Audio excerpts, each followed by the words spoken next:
morning, ay tanghaling tapat na pala guys dito. So pupunta tayo guys sa baba, kukuha tayo ng pagkain natin sa pananghalian. So ito yung araw-araw namin ginagawa. Sa umaga, sa tanghali at sa gabi, mayroong pagkain na binigay ng kumpanya namin. So libre naman. Ang problema lang talaga sa pagkain namin, kasi paulit-ulit yung ulam, minsan hindi na talaga namin kinakain. Bibili na lang kami ng sardinas o kahit anong maulam na, kasi minsan nakakaumay talaga pag puro na lang manok, baka, isda. Pero ang nakakaganda lang din naman kasi sigurado kang may makain ka. Yun lang talaga at hindi ka na magluluto. So yun ang buhay namin dito. At hindi lang yan, siyempre pag nakakaramdam ka ng lungkot, ayan yung kasama ko. Ayan, naghihintay din ng pagkain. Nandyan na siguro, nandyan na. So sa ibang lahi din meron din silang pagkain. So titingnan natin kung anong ulam natin. At yung aming driver, isang Pakistani. So ito na nga guys, medyo mainit kasi tanghaling tapat. Titingnan natin kung ano pagkain.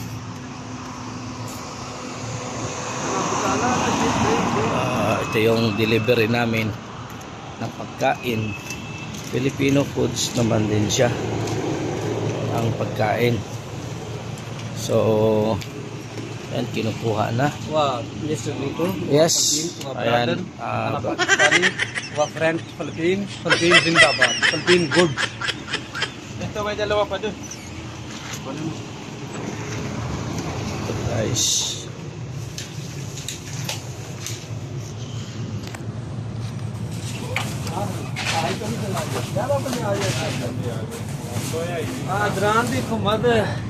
so yun, dinala dito namin ilagay. Yan, case. No case. 1, 2, 3, 4, 5, 6, 7, 8. Ewan ko kung bakit tinawag nila tong kiss. Binigyan ko ng kiss, ayaw naman nila.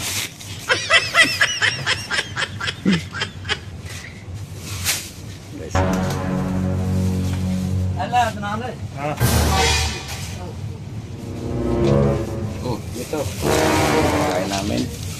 Medyo mainit na ngayon guys, hindi na malamig. Siguro nakalata na. Mahinabinta pag malamig. Oo, lagi na lang malamig. Anong ulam natin ngayon for ano guys? So unboxing, bangos na naman. Yung matinik na parang asawa nyo lang, matinik. Pagdating sa sahuran, nauna pa. Wala pa nga sahod, nagtitix na. Okay guys, sobrang init. Kailangan namin magmamadali. So yun lang for this video. Ayan namin accommodation guys. Medyo marami kami dito. Araw-araw ganito yung aming ginagawa, kukuha ng pagkain. Bye bye.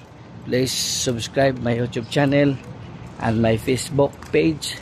Ayan, pakis-follow na lang guys. Maraming salamat. Bye bye.